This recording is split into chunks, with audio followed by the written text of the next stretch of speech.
오늘 다윗의 마지막 예배, 인생이 찬양이 되는 사람이라는 제목입니다.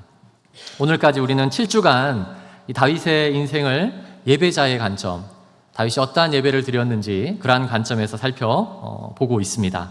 오늘이 마지막 시간인데요. 지난주에 다윗이 큰 죄를 짓고 그러나 또 회개하여서 다시 회복되었던 그때 그의 나이가 몇 살이었죠?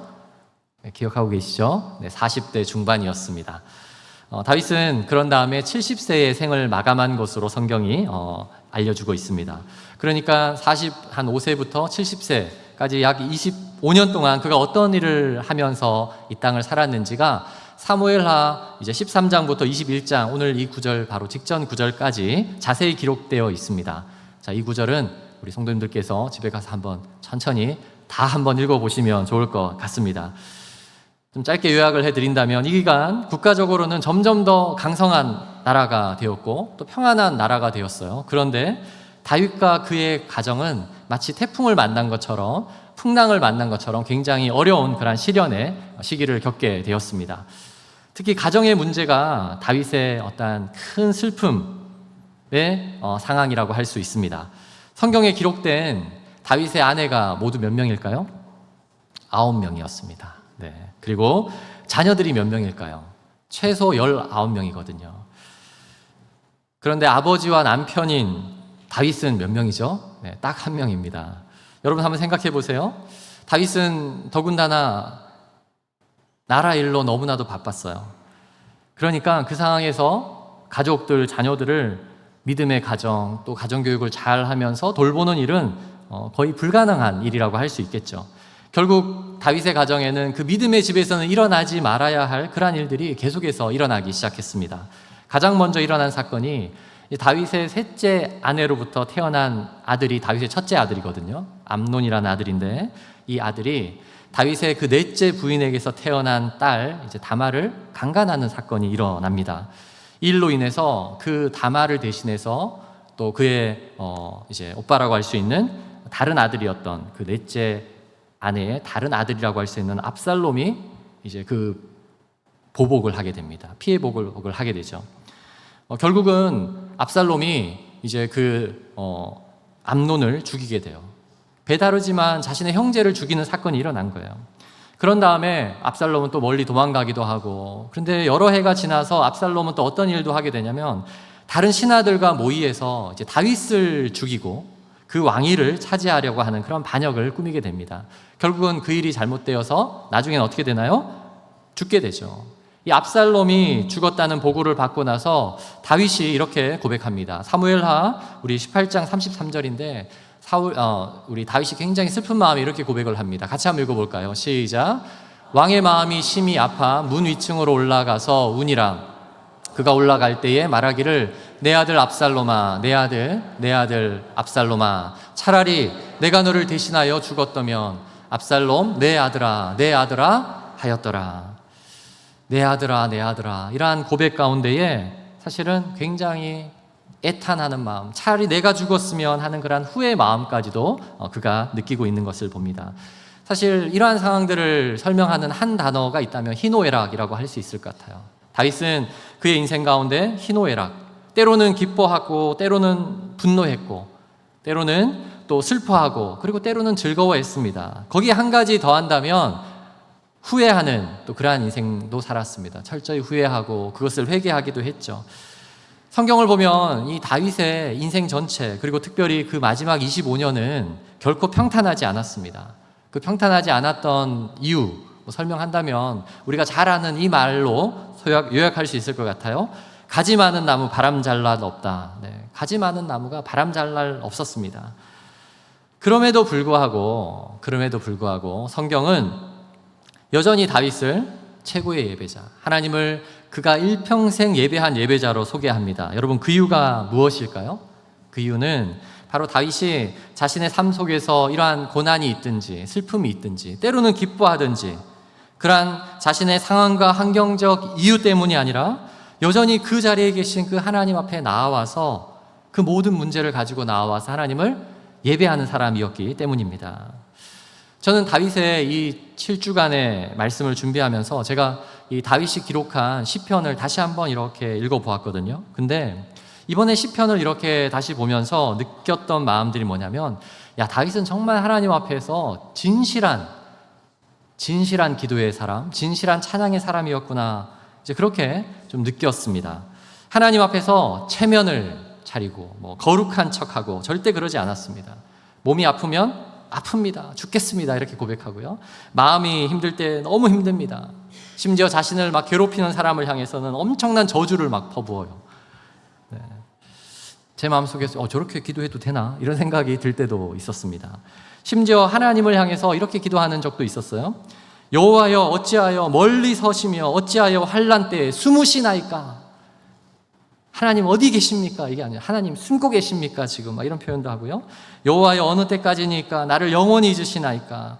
주의 얼굴을 나에게서 어느 때까지 숨기겠나이까? 이러한 시편 13편의 고백이 있는데, 다윗은 하나님 앞에 자신의 그 있는 모습 그대로, 그 마음 그대로 나와서 하나님 앞에 고백하고 기도했던 자라고 할 수 있습니다. 하나님은 다윗의 이러한 수많은 시편의 고백처럼 사실은 우리의 진실한 이러한 고백을 정말 기뻐하시는 것 같습니다. 아멘. 하나님께서는 우리의 진실한 고백을 기뻐하세요. 만약 우리의 기도와 찬양함에 그래서 이러한 진실함이 없다면 그것은 기도와 찬양이 아니라고 할 수 있어요. 그것이 무엇이 될까요? 예수님께서 말씀하신 외식하는 자, 즉 형식적인 종교생활이라고 할 수 있는 것이죠. 예수님께서 이 땅에 와서 가장 강하게 경고했던 것은 종교생활하는 모습이었어요. 여러분, 그래서 신앙생활의 가장 최악의 반대 모습은 종교생활입니다. 교회에 와서 종교생활하는 것은 하나님이 가장 싫어하는 신앙생활을 차라리 안 하는 것보다 못한, 어쩌면 그러한 모습이 될 수도 있음을 여러분 기억하시기 바랍니다. 저는 이 다윗의 예배를 마무리하면서 다윗을 어떤 예배자로 요약할 수 있을까 이렇게 좀 많이 고민을 했었는데, 그리고 마침내 생각해낸 것이 바로 그의 인생 전체가 찬양이 된 사람, 이렇게 요약할 수 있었습니다. 그의 인생은 기뻤고 모든 것이 잘 풀려서만 찬양한 것이 아니라 그가 힘들고 괴롭고 아무리 힘든 순간이라 할지라도 그것을 그대로 가져와서 하나님을 찬양한 사람이었습니다. 그리고 그러한 찬양의 고백은 그냥 그때만 끝난 것이 아니라 그의 인생의 마지막에도 동일하게 그렇게 찬양을 했던 사람입니다. 다윗이 오늘 우리가 읽었던 이 말씀은 마지막 말이다라고 표현되어 있거든요. 다윗의 인생의 마지막 고백이에요. 그런데 그것이 찬양의 고백입니다. 오늘 우리가 이 사무엘하 23장에 나타난 이 다윗의 마지막 고백을 통해서 우리의 인생도 다윗처럼 삶의 마지막이, 지금부터 우리의 마지막까지 그 모든 순간이 하나님을 찬양하는 그러한 삶이 되기를 원합니다. 여러분, 그러한 삶이 되기를 소망하십니까? 그래서 그러한 인생이 되기 위해서 오늘 우리 다윗의 고백을 통해서 이 고백 안에 나타난 그것을 제가 기도문처럼 한번 바꿔보았어요. 그래서 오늘은 우리의 기도의 마음을 담아서 우리가 세 가지로 한번 이 고백 안에 나오는 이것을 요약하고 또 함께 고백해 보도록 하겠습니다. 첫 번째는요, 내 인생을 통해 하나님만 높임 받으소서라는 고백이에요. 우리 다 같이 한번 읽어볼까요? 내 인생을 통해, 시작. 내 인생을 통해 하나님만 높임 받으소서. 다윗의 어떠한 고백이 그랬는지 우리 23장 1절도 같이 한번 읽어보겠습니다. 시작. 이는 다윗의 마지막 말이라 이새의 아들 다윗이 말하며 높이 세워진 자, 야곱의 하나님께로부터 기름 부음 받은 자, 이스라엘의 노래 잘하는 자가 말하노라. 우리 13장 이 첫 번째 구절을 통해서 우리는 다윗의 전체 인생을 사실은 좀 요약할 수 있습니다. 먼저 뭐라고 얘기하죠? 이새의 아들이라고 얘기하죠. 이새의 아들. 사실 다윗은 그냥 이새의 아들이 아니라 이새의 몇 번째 아들이죠? 네, 막내, 이새의 8번째 아들이었어요. 오늘날 막내 아들 그러면 굉장히 사랑받는 이름 같지만 그 당시에 8번째 그 막내는 잊혀져도 되는 그러한 정도의 아들이었습니다. 그가 밖에서 그냥 일하면서 또 살아가는데 별로 가족들 간에도 별로 관심도 없고 기대함도 없었던 그러한 다윗이었습니다. 그의 인생의 시작이 굉장히 초라했죠. 그의 형제들은 굉장히 키도 크고 다른 사람들이 볼 때 저 사람은 굉장히 크게 될 사람이다 라고 인정받는 동안에 다윗은 오히려 밖에서 그냥 그의 부모조차도 그저 농사 짓고 저 목동으로 딱 맞는 사람이야 라고 평가할 그러한 사람이었습니다. 그런데 그의 70년의 인생이 지나고 나서 보니까 지금 다윗은 그 밑바닥 인생에서부터 어디까지 이르는 거예요? 가장 높은, 모든 사람들 중에 가장 높은 지금 왕이 되어 있는 거예요. 특별히 그가 왕이 되어 있는 그 땅은 하나님께서 하나님의 백성들로 통치하게 하는 곳이잖아요. 그리고 그 이스라엘의 왕 이전에는, 다윗이 왕이 되기 전에는 나라라고 할 수도 없을 만큼 힘든 곳이었어요. 수백 년 동안 힘든 삶을 살았던 그러한 곳이었습니다. 약한 국가였습니다. 그런데 다윗은 이제 그곳에서 누가 보더라도 가장 그 지역에서 강한 왕이 되었어요. 자, 그곳에서 자신이 왕이 되었으니까, 야, 이제 내가 태어날 때는 엉망이었는데, 그러나 지금 왕이 되어서 그것을 지금 감격하지 않을 수가 없는 것이죠. 그런데 여러분, 놀라운 것은 다윗은 이 찬양이 진짜 하나님 앞에 드려지는 찬양이 된 이유가 뭐냐면, 이거 내가 열심히 해서 했다, 이거 내가 운이 좋아서 일을 이루었다라고 말하지 않아요. 그 자리에서 나를 이끄신 분, 그 자리로 나를 세우신 분이 누구시라고요? 바로 하나님이심을 지금 얘기하는 거예요. 그 사명을 감당하도록 하나님이 기름 부으셨다. 그리고 또 자격 없는 나에게 하나님이 지금까지 인도하셨다. 이것을 지금 다윗은 고백하고 있는 것입니다. 그래서 다윗이 스스로를 노래 잘하는 자라고 소개하고 있는데, 내가 노래를 잘한다라는 뜻이 내가 목소리가 엄청 좋고 음정도 똑바르고 막 고음도 낼 수 있고 퍼포먼스도 화려한, 이제 그것을 의미하지 않습니다. 이 뜻은 무슨 뜻일까요? 내가 노래하는 자, 그것은 나의 인생을 통해, 초라했던 나의 인생을 통해 누가 보더라도 하나님만이 영광받을 수 있는 그러한 삶이 되었다. 나의 인생은 하나님이 영광받기에 합당한 그런 삶이 되었다라는 진정한 찬양의 의미를 지금 고백하는 것입니다. 우리 교회도 찬양대가 있죠. 찬양대의 역할이 무엇입니까? 남들보다 노래를 잘하는 사람들이 모여서 마음껏 실력을 뽐내는 그런 것이 찬양대 역할이 아니죠. 오직 우리가 하나로, 한 목소리로, 그래서 누구를 높이는 것이죠?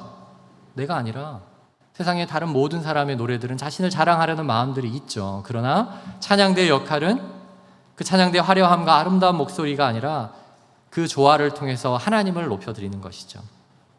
하나님을 향한 감사, 때로는 그 하나님을 향한 기쁨, 때로는 용기 주시는 하나님, 그 은혜, 그것을 고백하는 것.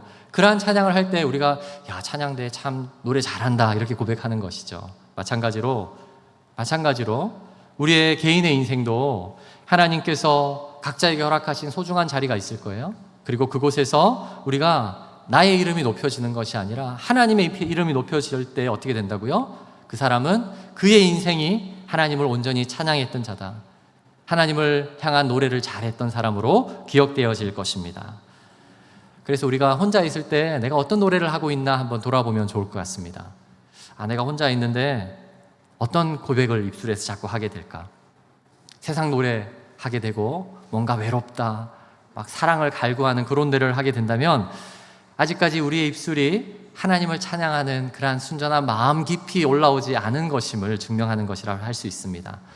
만약 내가 혼자 있는 그 시간에도 하나님을 향한 정말 감사와 은혜를 고백한다면 그 사람은, 그의 인생이 하나님을 찬양하는 그러한 사람임을 믿습니다.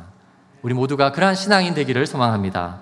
두 번째로 다윗이 이 찬양을 통해서 또 고백하고 우리가 소망을 가져야 하는 것이 내 인생이 말씀의 빛을 향하게 하소서입니다. 우리 이것도 한번 다 같이 한번 고백하며 읽어볼까요? 시작. 내 인생이 말씀의 빛을 향하게 하소서. 우리 3절 4절인데요. 같이 말씀 읽겠습니다. 시작. 이스라엘의 하나님이 말씀하시며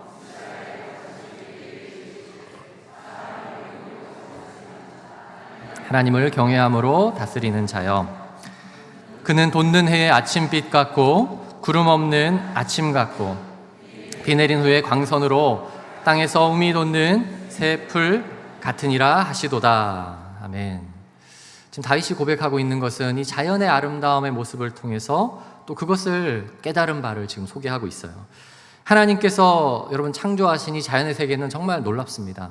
매 계절마다 또 새롭게 하나님께서 정말 샘솟게 하시는, 소생하게 하시는 여러분 그러한 것을 많이 보고 계십니까? 지금 이곳에 마침 우리가 아름다운 이러한 식물이 있는데요. 식물들이 정말 햇빛을 바라보고 또 물을 주고 하면 어떻게 되어지죠? 아주 가장 생기가 넘치는 그러한 모습을 보게 됩니다. 햇빛과 물이 있을 때에 모든 식물이 가장 아름다운 색깔을 내는 것 같아요. 그래서 우리가 흔히 5월을 무슨 계절이라고 하죠? 실록이라고 얘기합니다. 실록이라는 말은 새로운 녹색이에요. 이전에는 볼 수 없었던 정말 경이로운 그러한 색깔을 옷 입고 다시 시작하는 거예요. 다윗의 어떤 고백이 놀랍고 다윗이 이토록 위대한 시인이 될 수 있었던 이유가 뭐냐면 이 자연에 대한 관찰이 특별했기 때문이에요. 이 자연을 보면서 하나님의 창조, 그리고 또 하나님께서 그 창조 세계에 놀라운 은혜를 베푸시는 것처럼 우리도 통치하시고 우리도 온전히 인도하시고 우리도 새롭게 소생하신다, 이제 이런 표현들을 많이 하고 있는데, 특별히 다윗은 무엇을 확신했냐면 자연을 햇빛과 물로 소생하게 하시는 것처럼 하나님은 우리를 소생하게 하시는 너무나도 중요한 방법이 한 가지 있습니다. 그것이 무엇이라고 고백했을까요? 하나님의 말씀이에요. 자연을 관찰하고 자연이 저렇게 햇볕을 보면서 소생하는구나. 그래서 태양을 바라보면서 서 있는 사람, 어떻게 될까요? 얼굴이 까맣게 탈 뿐입니다. 그러나 그 자연의 모습을 보면서 저렇게 소생하는 것처럼 하나님께서는 우리에게 말씀을 주시고 그 말씀의 빛이 우리 가운데 비춰질 때에 새롭게 소생되어진다라는 그 고백을 지금 다윗은 하고 있습니다. 그래서 2절 말씀인데요, 2절 말씀 우리가 같이 읽지 않았는데 다시 한번 읽어볼까요? 시작. 여호와의 영이 나를 통하여 말씀하시며 그의 말씀이 내 혀에 있도다. 하나님의 영이 나를 통해서 계속 말씀하게 돼요. 새로운 말씀을 지어낸 것이 아니라 그가 날마다 묵상했던 그 하나님의 말씀이 지금 어디에 있다고요? 내 입에서 떠나가지 않게 된다는 거예요. 그렇게 될 때에 그가 날마다 어떻게 되어집니까? 힘이 없어서 쓰러질 것 같은데 다시 일어나는 거예요. 많은 역경과 어려움을 겪으면서 이제는 망할 것 같지만 다시 소생하는 거예요. 일어나게 되는 거예요. 우리의 인생도 이와 같기를 소망합니다. 하나님의 말씀에 우선순위가 있고 하나님의 말씀이 우리 영혼에 비춰질 때에 그때야 비로소 우리가 소생되어짐을 여러분 믿으시기 바랍니다. 그럼 그것을 경험하고 있습니까? 성경에서 가르치고 있는 하나님의 말씀으로 내가 소생되어진다라는 것을 경험하는 자가 가장 축복의 사람인 줄 저는 믿습니다. 여러분, 제가 그동안 너무 자랑 같아서 아직 한 번도 말씀을 안 드렸는데요, 사실 여러분 저는 미국에서 박사학위 받은 사람입니다. 제가 요즘 미국에서 신학교에서 박사학위 받는 사람이 너무 많기도 하고 또 학위를 실제로 받지 않았지만 미국에 신학교 몇 년 다니고 하면 박사 과정 수료 이런 사람들도 다 박사학위 막 이래요. 그래서 너무 흔하다 보니까 저 목사님도 대충 어떻게 학위 땄겠지라고 생각하실지 모르겠지만 제가 박사학위를 받았던 그 학교, 그리고 특별히 제가 그곳에서 3년 만에 학위를 마쳤다라고 하면 많은 사람들이 놀랍니다. 아는 분들은 정말 놀래요. 왜냐하면 제가 나왔던 사우스웨스턴의 그 신학교 역사상 이제 그 목회학 박사 과정은 2년 동안의 과정이 있고 1년 동안 논문을 쓰게 되어 있거든요. 그런데 2년 동안 과정을 마치고 1년 만에 논문을 마친 사람은 지금까지 한국 사람 중에 저 혼자밖에 없습니다. 제가 갑자기 박수를 치셔서 너무 당황스러운데 제가 이것을 자랑하려고 하는 것이 아니고요. 누가 물어봤으면 좋겠어요. 어떻게 그렇게 했대? 어떻게 그렇게 했대라고 물어보면 제가 대답하려고 했던 내용이 있어요. 그게 뭐냐면요, 저는 논문을 쓰기 전에 새벽에 일어나서 하나님의 말씀을 묵상했어요. 제가 이것을 하게 된 계기가 뭐냐면, 저도 사실 처음 유학을 갔을 때 논문 안 쓰려고 했어요. 3년 만에 마치고 온 케이스가 한 건도 없었기 때문에 저도 당연히 저는 3년을 작정하고 갔기 때문에 논문 못 쓰고 오게 될 줄 알고 처음부터 그냥 논문 안 씁니다. 대신 그 시간에 저는 하나님의 말씀을 준비할 겁니다. 이제 그렇게 얘기하면서 그곳으로 갔거든요. 그리고 또 그곳에 있는 동안 제가 새벽에 3일간 도넛 가게에서 일을 했고 또 3일 정도는 논문을 쓰고 이러한 일을 했었는데, 그런데 새벽에 그 3일간 새벽에 일을 하니까 이제 그게 습관이 된 거예요. 그래서 낮에는 피곤하고 밤에 한 8시, 9시만 되면 너무 피곤해서 그냥 자요. 그러면 8시, 9시에 자면 3시, 4시 되면 눈이 그냥 저절로 떠져요. 여러분, 새벽에 못 일어나신다고 하시는 분들 그냥 일찍 자면 일어나집니다. 일어나서 그 시간에 이제 말씀을 펴는 거예요. 그런데 그 시간에 일어나서 말씀을 이렇게 묵상할 때에 제 마음속에 굉장히 신기한 경험들을 많이 했어요. 어제까지 써지던 그 논문이 꽉 막혀가지고 이제 안 뚫리는 것 같아요. 길이 없어요. 방법이 없어요. 그러면 이제 이게 뚫는데 아주 오랜 시간이 걸리죠. 그랬는데 그 다음날 하나님의 말씀을 묵상하면서 갑자기 거기서 새 길이 보이는 거예요. 이 논문의 방향 이렇게 가면 되겠구나. 그리고 나 이제 안 쓴다, 안 쓰고 싶다. 이거 안 써도 부르는 교회 많을 거야. 막 이런 마음이 있었는데요. 새벽에 논문을 쓰면서, 말씀을 묵상하면서 이거 써야 되겠구나. 이거 써야 되겠구나. 막 이런 확신이 막 드는 거예요. 그래서 사실 그때부터 또 막 논문을 씁니다. 그러면 아침에 아이들이 일어나서 학교를 갈 준비하고 낮이 되면 또 생각이 이제 별로 집중이 되지 않아요. 그런데 그 짧은 시간이지만 제가 시간이 어떻게 지나가는지 알 수가 없어요. 하나님의 말씀을 묵상할 때 하나님께서 제 마음에 새로운 비전을 주세요. 그리고 왜 이렇게 다 마무리를 빨리 하고 오게 하셨나?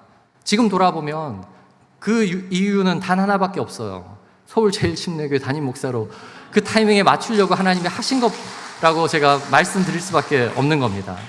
제가 얼마 전에 예전에 사실 이러한 공부 방법을 저희 아들에게 소개를 했거든요. 그랬더니 지난주에 마침 저희 아들이 제게 그 얘기를 하더라고요. 아빠, 내가 요즘 공부를 잘해보려고 성경을 한번 읽고 공부를 시작하는데 나는 성경을 읽고 나면 잠이 와서 그 다음부터 공부가 더 안 된다고. 그러면 어떻게 하면 공부가 될 것 같냐고. 그랬더니 그 시간에 성경 안 읽고 게임을 한 판 열심히 하고 나면 될 수 있을 것 같다고 그렇게 얘기를 하더라고요. 제가 생각을 해봤어요. 왜 잠이 와서 안 될까? 자, 그런데 저희 아들이 학원이 끝나고 집에 오면 10시가 훨씬 넘어갑니다. 그러면 이제 밤에 사실은 공부할 시간 딱 1시간 정도밖에 없어요. 자야지 또 그 다음날 학교를 가죠. 자, 그런데 그 자야 될 시간 전에 성경을 보니까 잠이 오죠. 자야 될 시간에 성경을 봐서 잠이 오는 거는 은혜입니다. 네. 생각해 볼 때, 성경을 읽는데 잠이 오는 게 맞아요. 그리고 자고 그 다음날 다시 공부를 하면 되는데 그거에 대한 오해를 하는 것이죠. 또 하나 저희 아들이 잘못 생각하는 게 뭐냐면 저희 아들은 공부를 잘하기 위해서 성경을 지금 보려고 하는 거예요. 여러분, 저는 논문을 쓰려고 성경을 본 적이 한 번도 없었습니다. 안 쓰려고 했어요. 포기하려고 했어요. 그런데 이 성경을 보고 하나님의 말씀을 보는 것 자체가 그냥 기쁜 거예요. 그 말씀을 보고 그곳에서 새로운 소망과 하나님이 주시는 비전과 하나님 주시는 꿈이 막 소생되어지기 시작할 때에 이 일도 할 수 있겠더라고요. 우리가 이러한 하나님의 말씀으로 소생되어지는 그런 사람이 되기를 소망합니다. 오늘 다윗의 고백처럼 하나님의 사람은 다른 곳으로 새 힘을 공급받는 것이 아니에요. 오직 여호와의 말씀으로 그것을 기뻐하며 주야로 묵상할 때에 하나님께서 그의 인생에 수많은 어려움이 있었죠. 그 25년 동안 사실 말로 닿을 수 없는 큰 슬픔과 낭망이 있었음에도 불구하고 그 인생이 마지막까지 하나님을 찬양하는 그러한 입술이 고백이 된 줄 믿습니다. 그래서 우리 인생이 말씀의 빛을 향하게 될 때에 우리는 끝까지 찬양하는 그러한 인생이 될 줄 믿습니다. 우리 마지막 세 번째, 우리 다윗의 고백을 통해서 고백하게 되는 우리의 고백은 내 인생이 성장과 성숙을 이루게 하소서입니다. 우리 다 같이 이것도 한번 읽어볼까요? 시작. 내 인생이 성장과 성숙을 이루게 하소서. 우리 관련되어진 5절 말씀인데 5절도 말씀이 있습니다. 시작.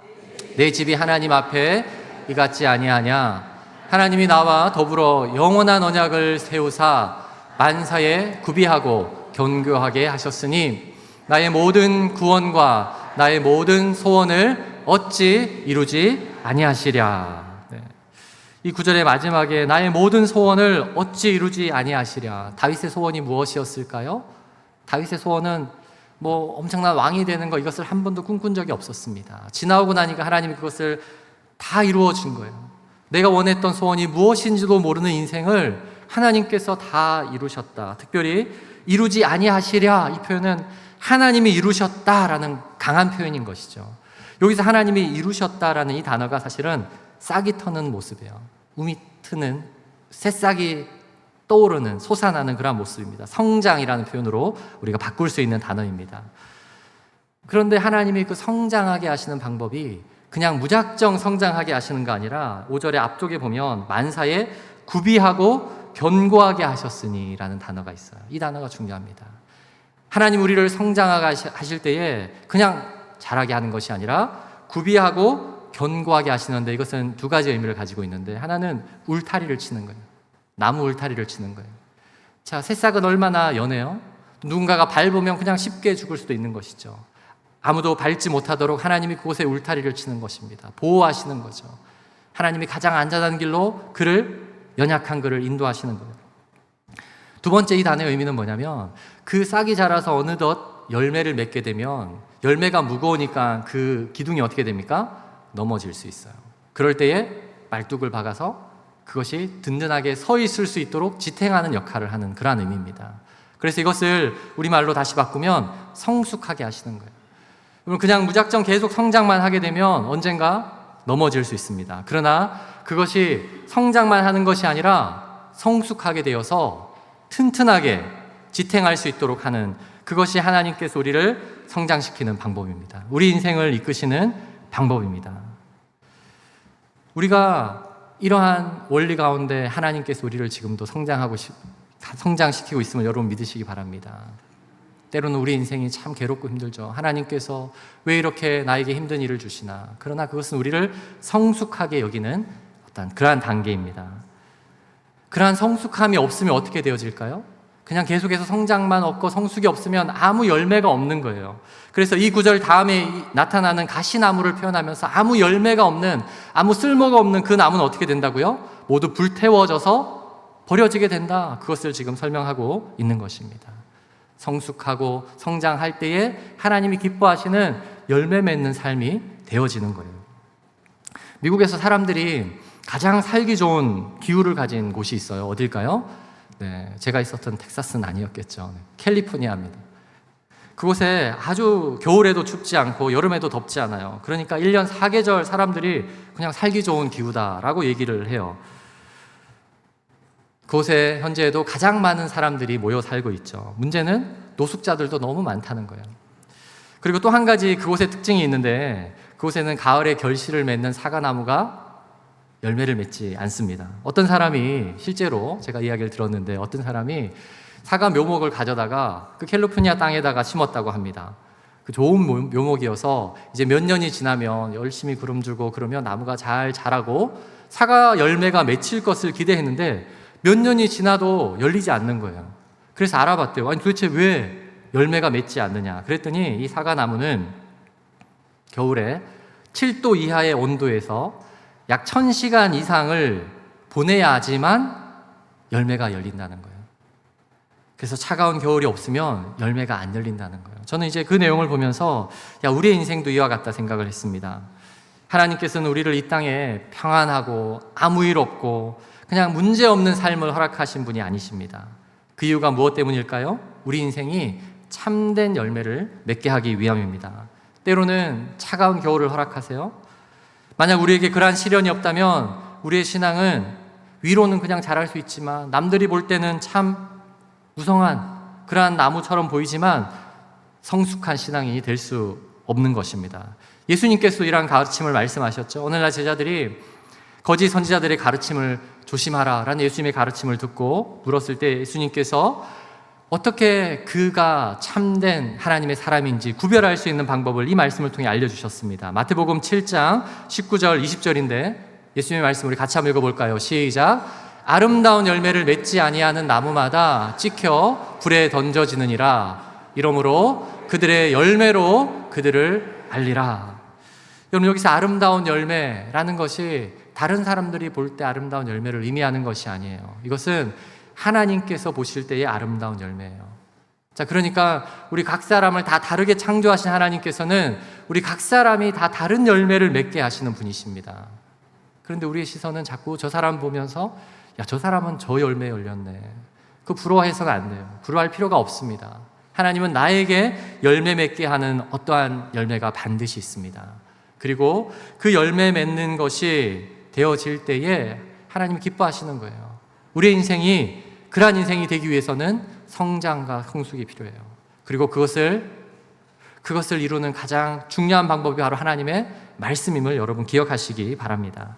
예수님께서 말씀하신 이 열매라는 것을 다 설명한 다음에 그래서 이후에 이렇게도 말씀하셨습니다. 21절이죠. 마태복음 7장 21절에 같이 한번 읽어볼까요? 시작. 나더러 주여 주여 하는 자마다 다 천국에 들어갈 것이 아니요 다만 하늘에 계신 내 아버지의 뜻대로 행하는 자라야 들어가리야. 우리가 다 주님 주님 하고 고백하는 것 같지만 정말 그 하나님 나라에 들어가는 사람은 아버지의 뜻대로 행한다. 내가 열심히 행한다가 아니라 하나님의 말씀을 따라 열심히 순종하는 삶을 살아갈 때에 이 전 구절과 비교해 보면 하나님이 열매 맺게 하시는 그 열매가 반드시 드러난다라는 거예요. 그래서 하나님 나라에 가는 모든 사람들에게는 하나님이 열매 맺게 하시는 그 소중한 열매가 반드시 있게 됩니다. 그럼 그것을 잘 갖고 가고 있습니까? 그러기 위해서는 하나님의 말씀, 빛과 생명의 공급이 되는 하나님의 말씀이 우리에게 필요합니다. 전 어릴 때 시골에서 자라서 부모님으로부터 농사 짓는 법을 많이 배웠습니다. 농사를 지어보면 열매 맺는 그 농작물은 자라는데 시간이 오래 걸려요. 잘 자라지 않아요. 그런데 열매 안 맺는 그 가라지와 같은 식물들은 얼마나 빨리 자라는지 모릅니다. 왜 그럴까요? 왜 열매 맺는 농작물을 방해하는 그러한 가라지들은 그렇게 빨리 자랄까요? 열매 맺는 식물들은 열매를 맺게 하기 위해서 자신이 크게 자라는 것이 아니라 그 열매에게 공급을 많이 하는 거예요. 에너지를 공급하는 거예요. 그런데 열매 없는 가라지는 열매가 없으니까 다른 곳으로 자신이 그냥 혼자 자라는 것에만 집중하는 것을 보게 됩니다. 저는 이것을 묵상하면서 그런 생각을 했어요. 우리 인생도 이와 같이 될 수 있습니다. 열매라는 것은 결국 내가 취하는 것이 아니잖아요. 그 열매를 통해서 배고픈 사람, 누군가가 취해가는 것이잖아요. 자, 그런데 그것을 나에게만 집중하는 것은 가라지와 같은 것이죠. 비록 내가 힘들고 괴롭지만 그러나 이것을 통해서, 이 열매를 통해서 다른 누군가와 나눌 수 있는 인생이 될 때에, 그때에 비로소 하나님이 기뻐하시고 하나님이 아름답게 여기는 그러한 열매 맺는 인생이 될 줄 믿습니다. 오늘 우리가 다윗의 인생의 마지막 말이라는 이 고백을 함께 보고 있습니다. 다윗은 한순간만 하나님을 찬양한 것이 아니라 그가 마지막 죽을 때에 그때만 하나님을 찬양한 것이 아니라 그의 모든 삶이 하나님을 찬양하는 참된 찬양의 고백이 되었음을 여러분 기억하시기 바랍니다. 그리고 그런 삶이 되기 위해서 가장 중요한 것, 하나님의 말씀의 빛을 늘 기다렸고 간구했고, 또한 성장하고 성숙되어지는 그 하나님의 훈련, 하나님의 인도하심 앞에 그가 온전히 맡겨지는 삶을 살았음을 여러분 기억하시기 바랍니다.